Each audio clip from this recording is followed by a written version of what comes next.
सिन्नर फाटा इथल्या सिटीलिंक बस डेपोजवळ गावठी कट्टा विक्री करण्यासाठी आलेल्या पिंपळगाव बसवंत इथल्या सराईत गुन्हेगाराला नाशिक रोड पोलिसांनी सापळा रचून पकडलाय। त्याच्याकडून एक गावठी कट्टा आणि 2 जिवंत काडतूस जप्त करण्यात आली आहे। नाशिक रोड गुन्हे शोध पथकाला सिन्नर फाटा सिटीलिंक बस डेपोजवळ एक संशयित गावठी कट्टा विक्री करण्यासाठी येणार असल्याची गोपनीय माहिती मिळाली होती। त्यानुसार पोलिसांनी सोमवारी मध्यरात्रीनंतर बस डेपोजवळ सापळा रचलाय। यावेळी संशयास्पदरित्या आलेल्या भारत उर्फ सोनू मनोहर चावरे वय 34 वर्ष राहणार नंदनवन नगर पिंपळगाव बसवंत याला पोलिसांनी ताब्यात घेतलंय। त्याची चौकशी केली असता तो उडवाउडवीची उत्तरं देऊ लागला। पोलिसांनी त्याची अंगझडती घेतली असता त्याच्याकडे एक गावठी कट्टा आणि 2 जिवंत काडतूस आढळून आली। हा गावठी कट्टा त्यानं कुठून आणला आणि तो कोणाला विक्री करण्यासाठी आला होता याचा पोलीस तपास सुरू आहे। या प्रकरणी नाशिक रोड पोलीस ठाण्यात गुन्हा दाखल करण्यात आलाय। संशयित चावरे याला न्यायालयासमोर हजर केला असता न्यायालयानं त्याला 2 दिवसांची पोलीस कोठडी सुनावली आहे। पुढील तपास नाशिक रोड पोलीस करीत आहे।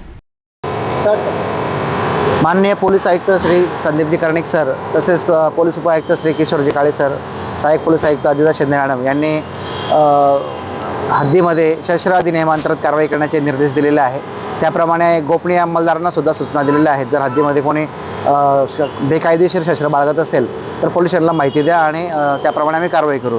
तर आमचे गुन्हे शोध पथकातील पोलीस शिपाई समाधान वाजे व दीपक दिवटे यांना गोपनीय बातमीदाराद्वारे माहिती मिळाली की एक इसम सिन्नर फाटा या ठिकाणी त्याच्या ताब्यामध्ये गावठी कट्टा आणि 2 काडतूस विक्री करण्याच्या उद्देशाने येणार आहे अशी माहिती मिळाली। त्यांनी मला कळवली। मला कळवल्यानंतर संपूर्ण जे पथक आहे, पोलीस हवालदार नितीन भांबरे, पोलीस हवालदार विशाल कुवर, नाना पानसरे, समाधान वाजे, अजय देशमुख, दीपक दिवटे यांनी सिन्नर फाटा या ठिकाणी ट्रॅप लावला साध्या वेशामध्ये आणि त्या ठिकाणी एक इसम, त्याचं नाव आहे भारत उर्फ सोनू मनोहर चावरे वय 34 वर्ष राहणार नंदनवन नगर मुक्काम पिंपळगाव पोस्ट लासलगाव याला ताब्यात घेतला आणि त्याची अंगझडतीमध्ये त्यांना एक गावठी कट्टा आणि 2 जिवंत काडतूस मिळून आले।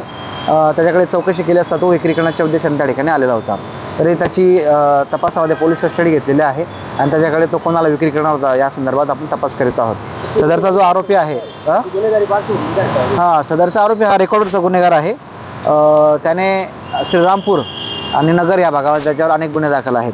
तरी तो श्रीरामपूरच्या 485/25 BNS 118-2 या गुन्ह्यामध्ये तो आज फरार आहे। तर आपण संबंधित पोलिसांना कळवलेलं आहे, ते पण त्याला ताब्यात घेणार आहेत। मुख्य संचालक रवींद्र जाधव, लोकराज्य न्यूज, नाशिक रोड।